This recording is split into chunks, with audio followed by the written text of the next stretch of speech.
Hey you guys, so now that the news is out, thank God, because I could not keep it a secret any longer, I wanted to make a video talking about the fertility awareness method, which is what I was using for natural birth control, because I got so many questions from you guys when I first announced that we were having a baby that you figured that this natural method of birth control just didn't work and that's why I was pregnant, but that is not the case. So if you have no idea what I'm talking about, I'll link a couple of my past videos here, but basically I was on the pill for 10 years, probably longer than that actually, and I just decided last December that I didn't want to be on it anymore for personal reasons. I just didn't feel like myself. I just didn't want to be pumping my body with these artificial hormones, so I decided to just quit the pill. And I'm not going to go too in depth with that because I already talked about it in a different video, but I came off of it last December and successfully used the fertility awareness method of birth control, which is a natural form of birth control, for about 10 months. So we successfully used it, no babies, and basically what the FAM method is, that's what they call it, is you're tracking your basal body temperature every morning, and you're also tracking your cervical mucus, or your CM is what I'll refer to it as.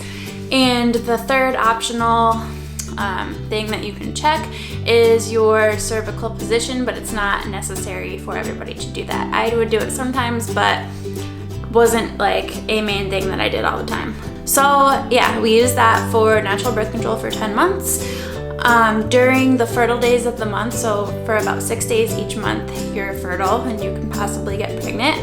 During those 6 days, we were extra careful. We used the withdrawal method and just made sure not to have any slip-ups. And that's the biggest thing with FAM, is as long as you're doing it the right way, you're not going to accidentally get pregnant. It's just as effective as birth control. I think it's 99.4 effective. I'll have to recheck the stat there. I'll put it on the screen. If you're one of the people out there that used FAM and you got pregnant, something happened where you weren't using it right, or maybe had a slip up or something happened. So after about 10 months of using this method successfully, we decided we wanted to switch to TTC, which means trying to conceive, using this method. So the great and awesome thing I love about FAM is that you can use it to either prevent pregnancy or to get pregnant. And I know a lot of you guys have seen me post. I posted a video about using the Daisy thermometer, which is kind of using FAM, but it takes all the guesswork and the background education out of it. You just follow this little device. I was using that for a couple months after I already taught myself about FAM, just to try it out. And I do still recommend Daisy, but I did not personally use it to get pregnant. And the reason being is because I really wanted to go back and just track all of the signs and symptoms of using FAM. So using a basic thermometer, I used the app Kindara to track my temperatures because I liked how you can put your cervical mucus or your cervical fluid.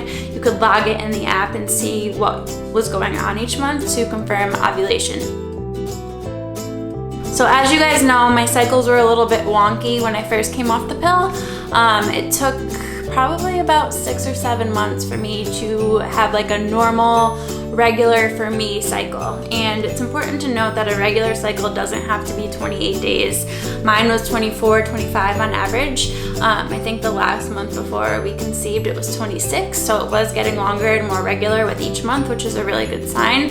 So we decided in September we were going to start trying that month, knowing that it could possibly take a few months to be successful, but between tracking my cycle with FAM and also using ovulation strips, which I'll talk about in a second, we got pregnant on the first month of trying, which was like, we're blessed. I know that's not the case with everybody, and I totally feel for the people who are still out there trying. So if you're watching this video and you are struggling to get pregnant, I definitely recommend, doing the research and making sure you're doing everything in your power as far as tracking your cycle and making sure you're ovulating and getting blood work done if you need to. There's so many resources out there, but we are just so grateful that we were blessed with this little miracle baby on the first month. So the ovulation predictor kits or the ovulation strips that I used, I actually got off Amazon because they're really expensive in the store. I think the first time I bought them, I bought like the first response, like it looks like a pregnancy test, but it's a OPK, they call them. Basically what they're doing is they're just checking to see if your luteinizing hormone or your LH level has surged. So when that surges, it's likely that you're gonna ovulate within the next 24 to 48 hours. So since I was tracking my cycle, I got my period for the month of September, and then I knew that I ovulated around like the 10th to 12th day of the month. I started using the strips on day 9 of my cycle that month, and then I just took them twice a day, morning and night, for the next couple of days. I did confirm the LH surge, so we just got to it those couple of days, and I just timed it really, really right. So the thing with tracking your temperature is that you can only confirm that you ovulated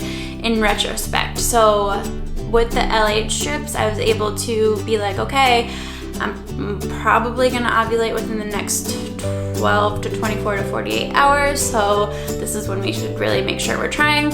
And afterwards, I confirmed ovulation with my temperature and cervical mucus. So all of that stuff had to line up for it to happen the right way, and it luckily did. But I can't even imagine trying to do this and trying to get pregnant without knowing all of this background information. And I guess some people just want to let God take control and let the miracle happen naturally, and that's fine and that's great. But for us, I'm just so into science and how everything works, and it really worked out just so well.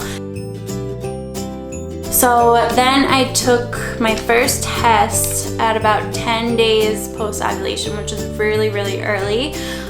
So the first one had no line on it, and I will argue until the cows come home that I saw like the faintest line, which could have been just like the test strip where the indentation of where the line should be was, but I swear I just knew from that first test that it was gonna be positive. So I waited another day. The next morning I took another one, so I was 11 days post-ovulation. It was a little bit darker, like still super, super faint. And that was the one that I showed Josh. So in the video, if you guys watched the last video, he was like, no, this is not a positive pregnancy test, I don't believe you. So that's the one he saw. It was still really, really faint. And then I took another one later that day. So I held my pee for like 4 hours because you're not supposed to be like waterlogged or it's not gonna come up positive. So I took another one later that day, and that one was even darker. And then the next day I took a digital test just because it's exciting to see the word yes with the positive plus sign. So 11 days post-ovulation, I got my first positive, and then it just darkened from there. And I actually stopped temping right after I confirmed ovulation. So about 3 days after I ovulated, I just stopped temping because I didn't want to stress myself out. So if you don't know what I'm talking about, and if you aren't familiar with FAM, what happens is when you ovulate, or after you ovulate, your temperatures will rise. And if you're pregnant, those temperatures will stay up past 18 days or 18 high temperatures. And if those temperatures drop down, it could indicate a miscarriage is happening, but not always. It just means that progesterone has dipped a little bit. So I didn't want to stress myself out with temping and worrying about what the temps were doing and getting stressed and whatever. So I just stopped temping, and then that's when I took the pregnancy test a few days later. A lot of people were asking if I'm going to go back to using the FAM method or using Daisy after I have the baby, and I 100% am going to. I still have my Daisy, I still believe in Daisy. We'll see how I'm feeling as far as if I want to track the other stuff. I know the Daisy app is supposed to be updated soon, so maybe they'll be including things like logging your CM or just more stuff. But for me, I just need the big picture, and Daisy wasn't giving me that. So I definitely will be at least doing the normal FAM method post-birth, which is just crazy that the next time I have my period, I'm gonna have a baby here somewhere.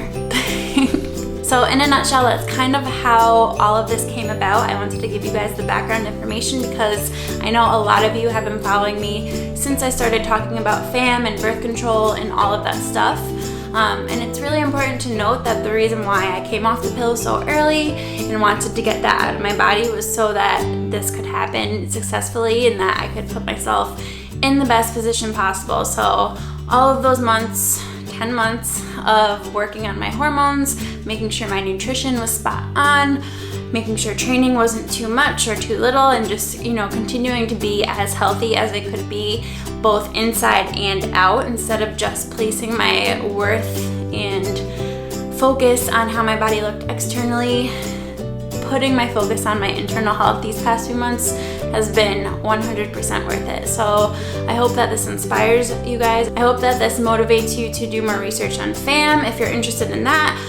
As always, leave comments below if you practice FAM, or maybe if you have tips for other people, or maybe if you have questions about it. I'd be happy to answer them for you guys. And there will be plenty more videos to come, but I know this one was like, I was getting so many DMs about it, so I just wanted to get it all out there to you guys now so you know what went down, what's going on, how you can learn from it. And as always, this is just me sharing my experience and my story, so take it with a grain of salt. Everybody is different. Everybody requires different things. This may not be the solution for everybody, so I urge you to work with your doctor or a naturopath or somebody to get your hormones and your health on the right level if they are off. But I hope you enjoyed this video, and I will see you in the next one. Bye.